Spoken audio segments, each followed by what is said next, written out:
I'm scrolling on my Facebook page, feeling curious, attorney months.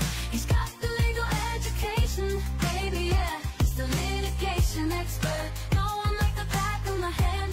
You got a problem, he's a lawyer on demand.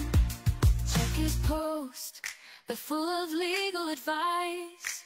Learning about the law, it's like a rolling dice, from contracts to torts. He's got it all covered. Attorney Marks, he's the legal expert, no other. I'm scrolling on my he's blowing up your feet. Learning about the law, that's all we really need. He's got the knowledge, he's got the skills.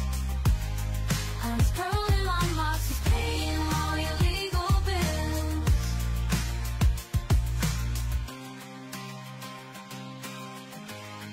I'm scrolling on Marks, he's paying all your legal bills.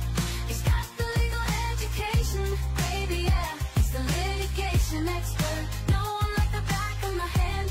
You got a problem, he's a lawyer on demand. Check his post, they're full of legal advice.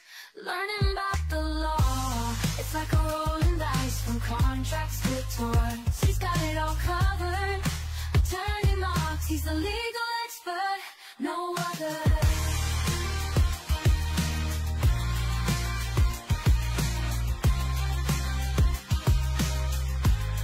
I'm scrolling on Marks, he's paying all your legal bills.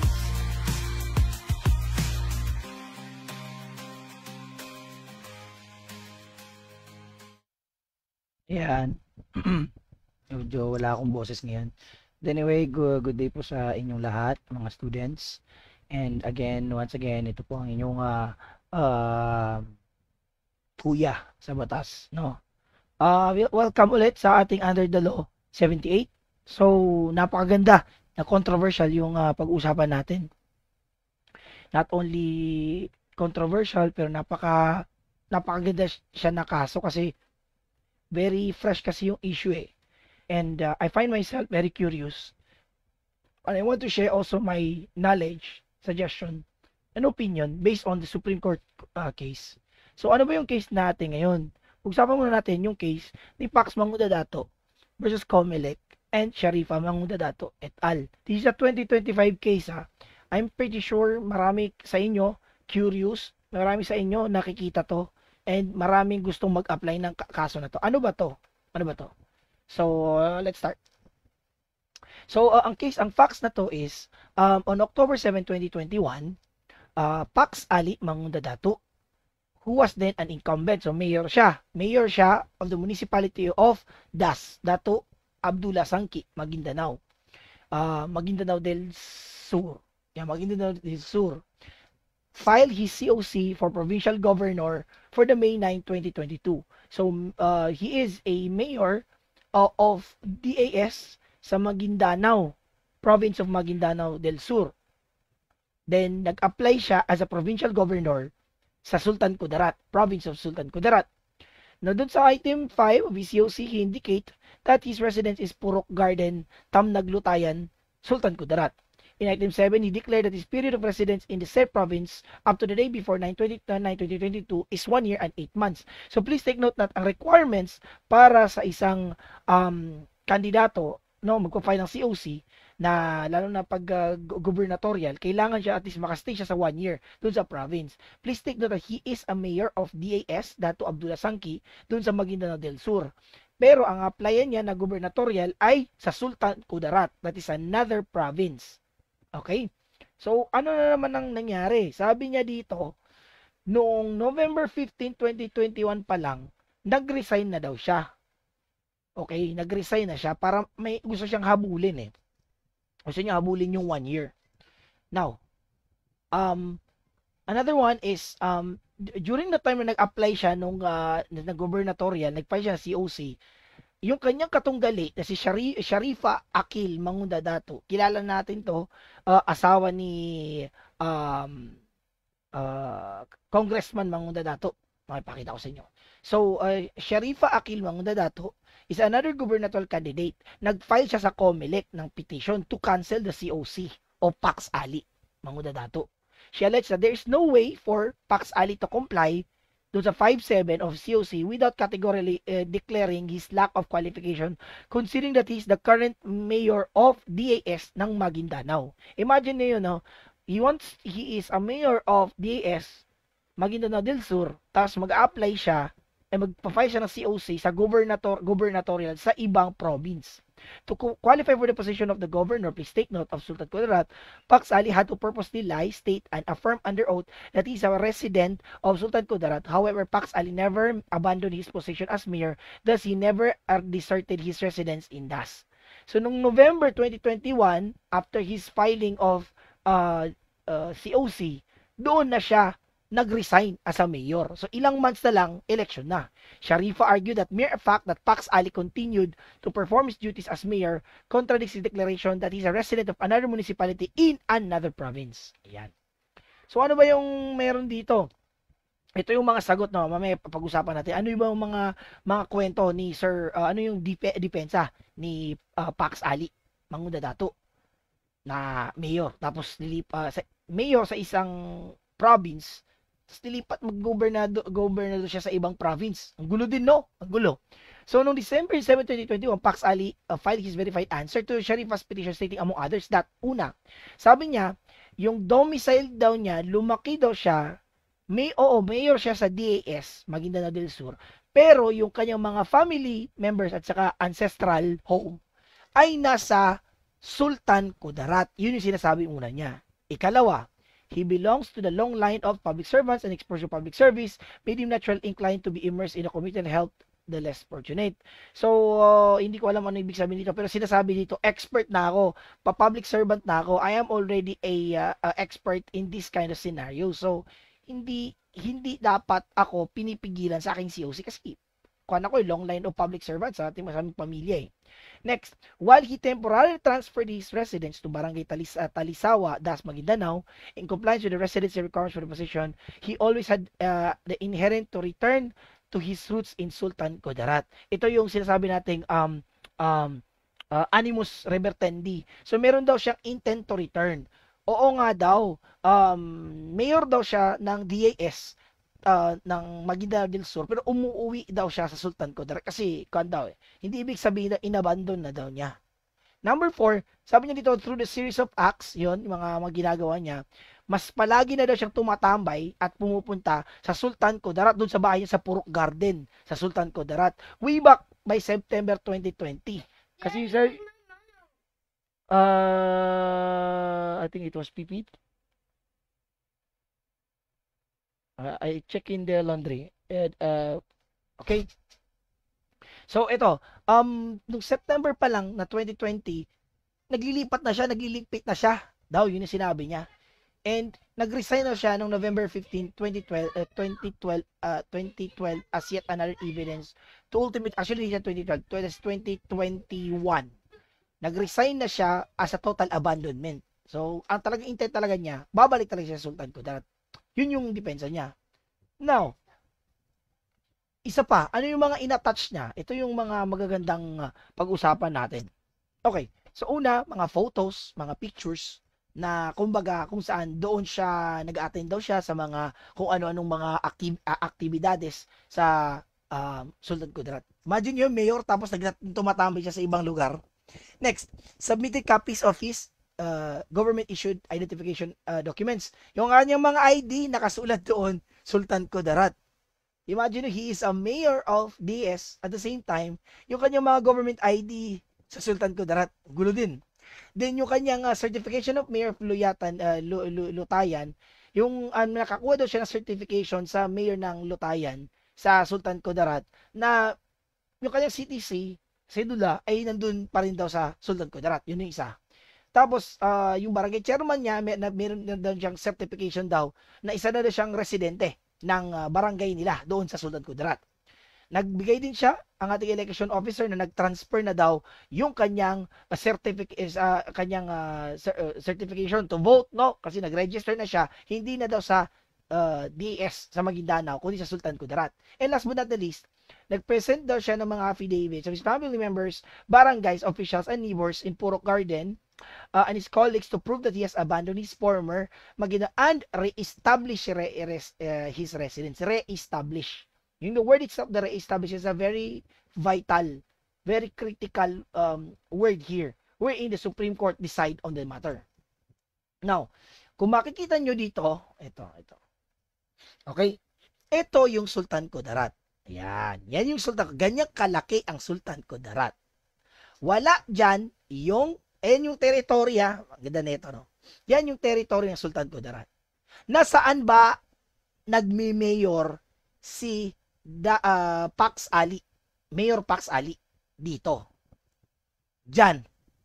Which is not part, it was never been part of the territories or territory of the province of Sultan Kudarat. So gusto na niyang gusto niya pumasok dito. Gusto niya pumasok. So kailangan we need the requirements. Kailangan natin na requirements. That is 1 year. Okay. Sorry. Next. Dito yung lilipatan niya, Lutayan.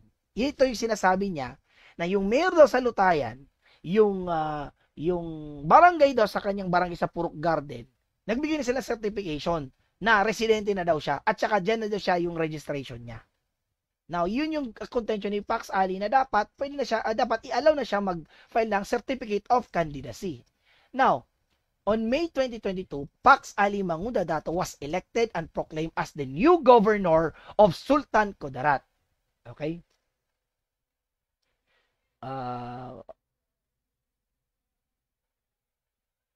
Okay.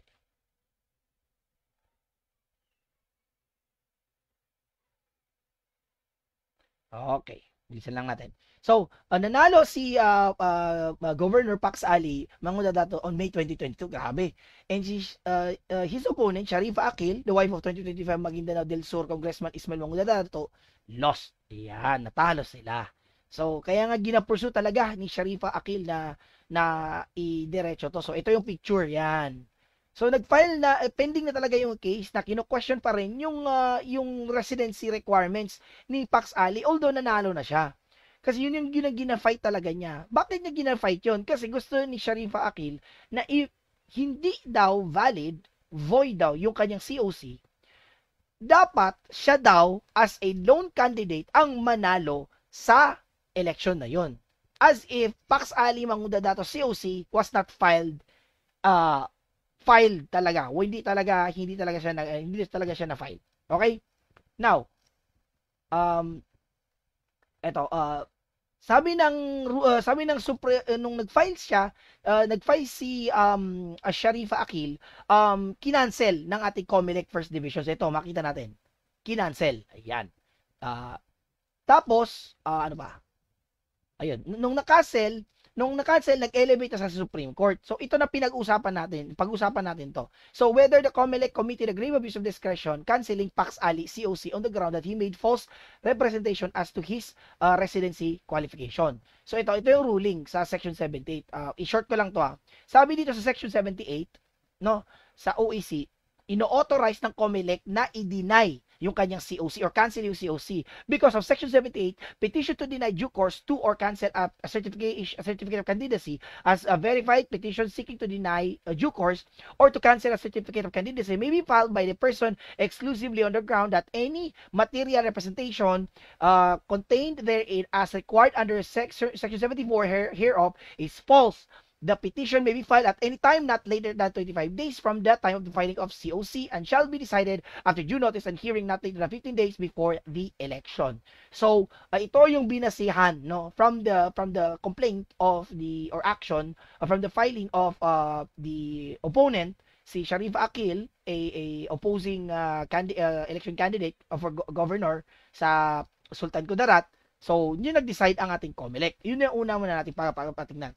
Now, according to petition under Section 78 of the OEC to prosper, ito yung mga sa Section 78 para mag-prosper na pwedeng makancel ang COC. Una, a candidate made a material representation in his or her COC. Material representation. Ang tanong, si Pax Ali Mangudadato ba nagkaroon ba ng material representation? That is a representation relating to his or her qualifications for the position he or she is vying for.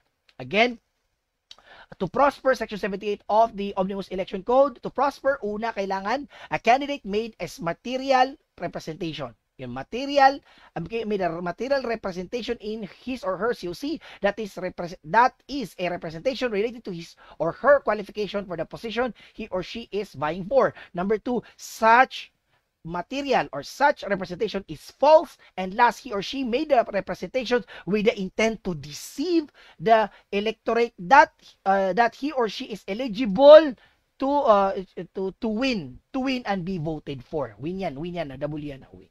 Double yan na win. So yun yung section. Pasok ba yung issue ni Pax Ali Mangudadato? Yes, pasok po siya, no? Pax Ali deliberately committed misrepresentation. As you can see here, sabi ito, medyo magkahaba, babasahin lang natin. In the sphere of election laws, a material representation pertains to a candidate's acts done with the intention to gain an advantage by deceitful claiming possession of all the qualifications and none of this qualification when in fact the contrary is true. So sa election, ang material representations, ang material misrepresentation is mayroon siyang intention to gain and magkaroon siya ng advantage to deceit, manloko, na sinasabi niya na nakapossess na siya ng lahat ng qualifications to file the COC at wala siyang disqualification doon. Here, Pax Ali knew, alam niya that the time of the filing of his COC that he could not be a resident of Sultan Kudarat as he was the incumbent mayor of DAS Maguindanao. Paano siya maging isang residente ng ibang province na mayor siya ng DAS? No, of course, sabi ni Pax Ali na, hey, di ba nag-resign naman ako, di ba? Tapos marami naman akong pinakita ko naman sa inyo na lahat ng mga certifications ko, lahat galing sa Sultan Kudarat. Diba? The LGC, Local Government Code, requires him to be a resident of DAS. Ayan. During his entire tenure, as Pax Ali stated in his verified answer before the COMELEC, he belongs to a long line of public servants. It is impossible for him not to know the requirements under the LGC as regards residency. To rectify the situation, he resigned as a mayor. However, the belated posturing could no longer cure his material misrepresentation. Yan. Another one, an incumbent public official who continuously exercises the rights and duties of his or her office in the locality where he or she is elected cannot claim animus non revertendi. Ito yung intend to not to return relatively to such a place and animus manendi in a different locality without making a mockery of the electorate who voted for him or her and deceiving the electorate of the new locality where he or she seeks a new elections. Imagine you are a mayor, tapos di ka residente doon. Yung sinasabi, it's mockery. Parang ginawa mo siyang ginawang katatawanan yung election code na you are a mayor of Dato Abdullah Sangki, Maguindanao, pero yung residence mo doon sa province of Sultan Kudarat, which is another and a different province. Okay, issue number 2. So, ano bang ibig sabihin ito? Nagkaroon ba siya ng false representation? Yes. Anong nangyari? Yung COC niya dapat makancel. Makancel talaga. Wala na siyang patutunguhan kasi yun nga, papaano ka maging isang representative ng isang municipality kung ang yung residence ay sa iba? Imagine mo yun na, it's a logical sense. You're representing the community, the municipality, and yet you don't have the requirements.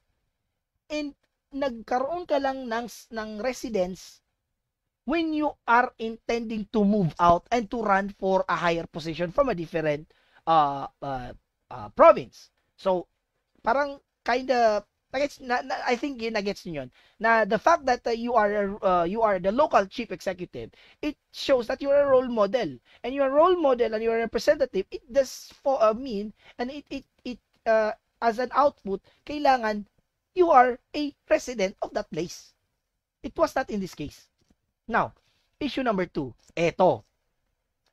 Now that Pax Ali's COC is cancelled, can the losing candidate, Sharifa Akil Mangudadato, be declared as the true governor of Sultan Kudarat under second place rule? Ang gusto ni Sharifa Akil is ipakancel ang COC para siya na ang maging lone candidate sa Sultan Kudarat. So, if she is the lone candidate and the COC as declared void, ab initio, sa simula pa lang is parang non-existing yung candidacy ni Pax Ali, sino mananalo? Natural, si Sharifa Akil. Pero anong sabi ng Supreme Court dito? there is a need to revisit the second placer rule. Dati-rate, before this case, pag makancel ang COC ng isang official, pag makancel pag makancel ang COC ng isang kandidato, yung valid yung kanyang candidacy, pwede pang manalo, pwede lalo na pag dalawa lang ang maglalaban. Sabi ng Supreme Court dito, kailangan ng i-revisit. Ibig sabihin, the present case is an opportune time for the court to revisit the second placer rule, which, as correctly observed by Associate Justice Benjamin Kagiwa, has no basis in law and is inconsistent with the very essence of the republicanism. Bakit sinabi dito na walang basis in law? Ano bang intention natin sa election law? No, we are going to vote. We vote. Our right to suffrage is to vote somebody to represent us. And if that person did not win, then she is not the representative of the people. Yun yung tinitingnan doon. Although si Sharifa Akil ay valid yung kanyang gubernatorial candidacy, it doesn't mean na makukuha na niya. Kasi binoto si Pax Ali as the sole winner. Yun nga lang na his COC was cancelled. So, hindi po pwede kunin niya ni Sharifa Akil. Thus, second placer rule is hereby abandoned this 2025 starting from this case. Ayan. So, okay. Ano yung the second placer rule? Ito yung ruling ng Supreme Court, has no legal basis. No law authorizes the proclamation of the second placer in the elections in case the candidate who received the most votes is disqualified or turned out to be ineligible. The second placer rule undermines the people's choice in every election and is repugnant to the people's constitutional right to suffrage. The court cannot impose upon the electorate to accept as their representative the candidate whom they did not choose in the election, regardless kung regardless kung na-cancel yung COC mo. You are the will of the people voted for you. Yun nga lang, yung COC were cancelled. Thus, Sharifa cannot say that ang natira akin. Tingnan nyo ako ang susunod. Ayan. In fine, the court hereby abandons the second placer rule and declares that the rules on succession under the local government code shall apply in all cases where a permanent vacancy results from a local elective officials disqualifications from office regardless of the proceedings involved. So yan po, no. So nawala na tayo second placer rule.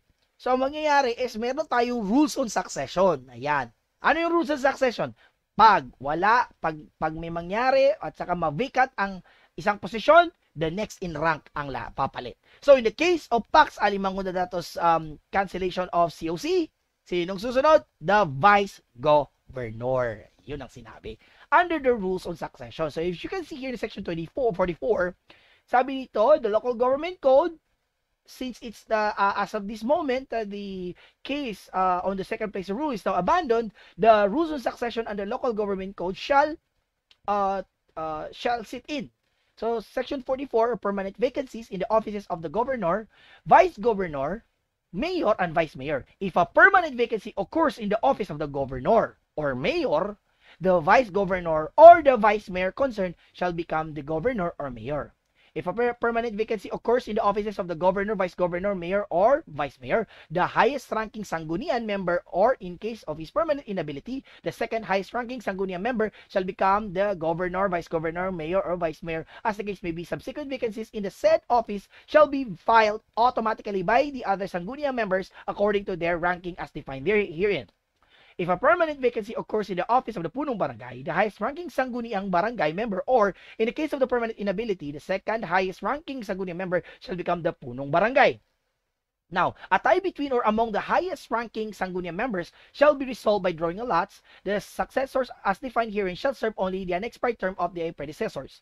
For purposes of this chapter, a permanent vacancy arises when an elective local officials fills a higher vacant office, refuses to assume office, fails to qualify, dies, is removed from office, voluntarily resigns, or otherwise permanently incapacitated to discharge the functions of his case. In the case of Pax Ali, In the case of Pax Ali, Mangudadato, he was removed from office because of the cancellation of his COC. Because his COC was already void.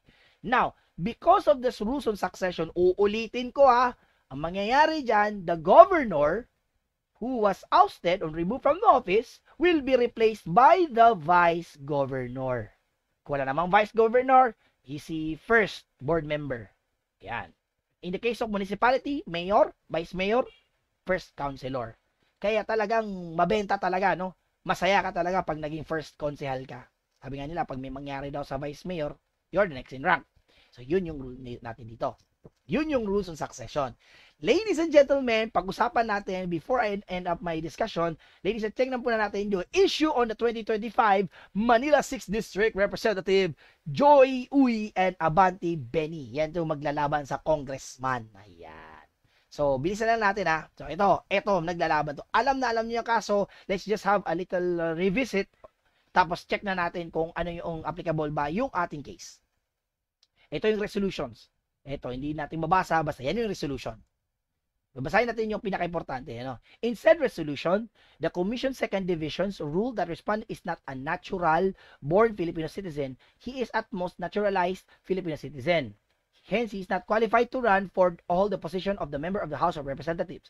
Ibig sabihin, si Joy Uy is now disqualified as the representative, the congressman. The congressman, yung sinabi dito. For whatever reason. Huwag natin topic yan. For whatever reason.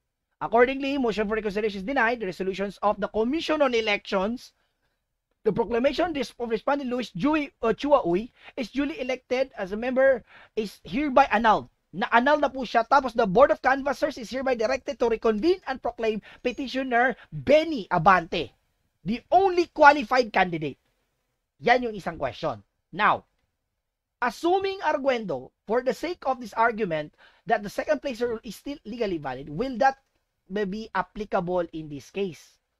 Ang tanong ngayon, ano ba yung body ng ating congressman? Meron ba siyang vice congressman? O, diba? Assuming lang na may second placer rule. Wala. Ay, hindi. Sorry. Second placer rule. Applicable ba dito? Yes, applicable yung second placer rule. Assuming na yung second placer rule ay hindi pa siya na-abandon sa case na to. Pwede. Si Benny Abante, panalong-panalo sa congressman. Wala, malinis. Wala siyang problema. But right now, the question is, the second placer rule right now is hereby abandoned. So, second placer rule is now non-existing, abandoned. So, is Benny Abante as a second placer the rightful representative of Manila 6th District? Applying this case of Pax Ali Mangudadato versus Sharif Akil. Take note, ito yung body na gusto kong pag-usapan. Chief Executive, si Governor. Pag yan, mabakante, of course, si Vice Governor yung susunod. Tapos, si Board Member. Yan. Parang apaket siya. Yan. Succession yan. Rules of succession. Now, this is my question to you. The question is, how about the congressman and representative? Meron ba sila ganito na body? May party list ba sila na ganito? The question is, how about the congressman and representative in the case of Benny Abante? Okay? Paano ba natin to paano natin? Wala nang succession to. Walang succession, of course, in the congressman. And the law is silent. So, ano mangyari? Sa akin, if I would be consulted in this matter, mag-re-election na lang tayo. Mag-re-election na lang tayo. Wala naman kasi succession kasi sa congressman eh. But no way, Benny Abante should be the representative. Because second placer rule is hereby abandoned. The case was not because of his governorship. There's no rules of succession in this matter. And thus, I believe, in my opinion, that the case of representative or who will be the congressman of Manila 6th District should have a special election. Mag-special election na lang tayo. Ayan, no? So, I'm addressing this to COMELEC Chairman George Garcia na mag-special election na lang tayo. Alright? So, I think yun, no? At least nag-enjoy tayo. So yun po, no, maraming salamat po sa mga nanonood. Again, ito po ang inyong Kuya sa Batas, no? Huwag niyo po kakalimutan na mahalin nyo ang inyong asawa dahil sila po ang tunay na batas. Bye-bye and see you for our next Under the Law. Bam! I'm scrolling on my Facebook page, feeling curious, the turning months. He's got the legal education, baby, yeah. He's the litigation expert. No one like the back of my hand. You got a problem, he's the lawyer on demand. Check his post, they're full of legal advice. Learning about the